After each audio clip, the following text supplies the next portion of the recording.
I know people that are smarter than me, work harder than me, but they will end up with worse outcomes than me. Not because they are unlucky, but because of one specific mistake in how they think about time. Here is what it is. My name is Yassin Morghadi and I just graduated nursing college and I am in a journey to go work in Germany. The sequential thinking trap is one of the biggest problems that keeps ambitious people trapped in being average. And this comes to three different main points.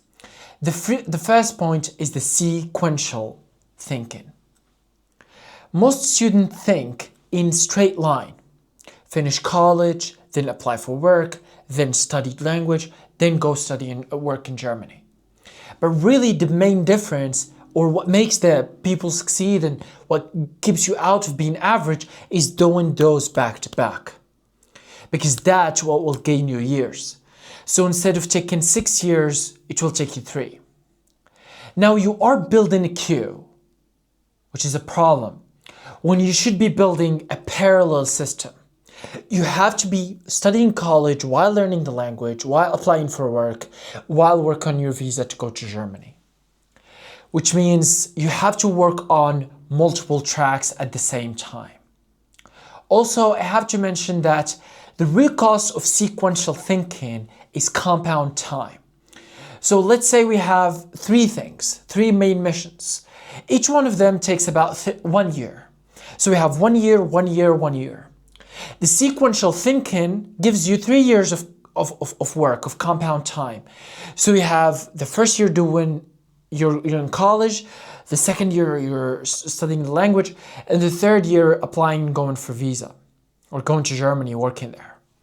Now, with the parallel thinking system, even with a 50% efficiency, you will end up doing all 3 of them in 1.5 years. Because you're doing them all at the same time in a parallel thinking system. Sequential thinking feels safe, because it feels organized, but it's actually not.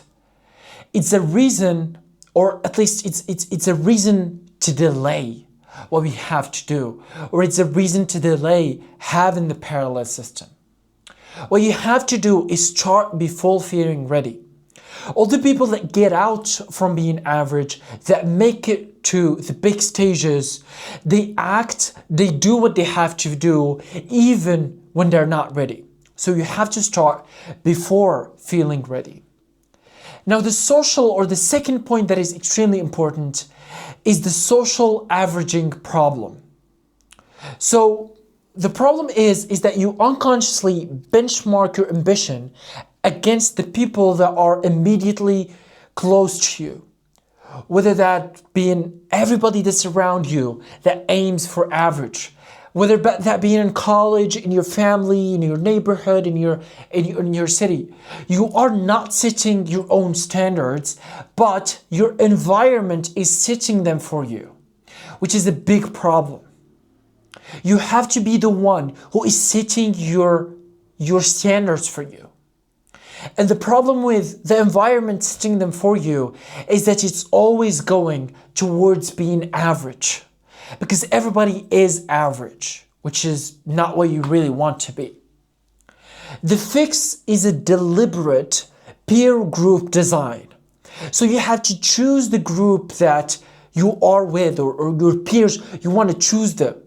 And that way you raise your reference from being average to being whatever you want to be. And with this, your ceiling actually goes up. So the people around you have to be people that have the same goal as you, the same aspiration, which will make your ceiling and your reference just goes up significantly. The most dangerous version of this is the invisible benchmarking. This is the killer. Because what you have to understand is that what looks like common sense are the limitations. So when you are doing this and you want to really try and you want to do this and you want to do that, and you ask yourself, well, the common sense seems to be contradiction with whatever I want to do. That is why it's average. That is why it's a limitation. So you have to go through, or you have to get out of that average situation or average benchmarking or letting others setting the standards for you. And that is why the fix is deliberate, even if it is just online. The third point, which is extremely important, is the question that you have to ask yourself, which is, what is the cost of not doing the ambitious thing? I mean, most people calculate the risk of trying. Almost no one calculate the risk of inaction, the risk of not trying. And this is the single most important question you are probably not asking yourself. The thing is, inaction has a price of its own. When you are in action, even if it feels safe at the moment, it feels safe, it feels organized, but it gives you a price. And usually that price is in years and years. Years of inaction compound. The people who actually go out from being average don't wait time. Don't wait until they finish college to start this. They don't wait to they finish this thing to start this thing to start this thing. But they do with the parallel thinking, which makes them win those years. The regret minimization framework, which is the second point of this aspect, is a question was given by Jeff Bezos when he started his company. He actually went out from a Wall Street stable job and he asked himself this question, which is, when I am 80 years old and I am looking back, will I regret doing this? Or will I regret not doing this? And the thing with this, in the powerful aspect of this question, is that it gives you clarity. It gives you clarity and it pushes you away from the inaction that has a high price that costs you years of your time, of your precious, most valuable time. The ambitious path, which is the third point in here, the third point of the third point is the third aspect of the third point is that the ambitious path is the less risky.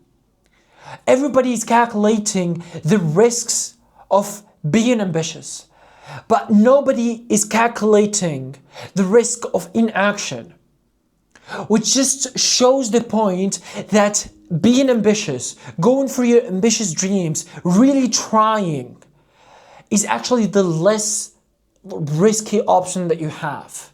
Because at least in that time, you are trying, you're doing the parallel thinking, you're not paying the price of years of the price of inaction. Your ceiling goes up with the right reference of your peers instead of having just the environment setting your standards for you, which are being average. You're not the lating start, you're ready, or you start even before you're ready. You don't have the compound price of years and years of sequential thinking, but you actually have the ambition, or you have the privilege of just doing the parallel thinking, building in multiple tracks at the same time. If you want to watch this again and again, please do. 4 times until this becomes like a second nature, like a second brain to you. You don't even need to think about this. It just happens in your brain. And subscribe. Write in the comments what topic that you need me to talk in the next video, and I'll do. Subscribe.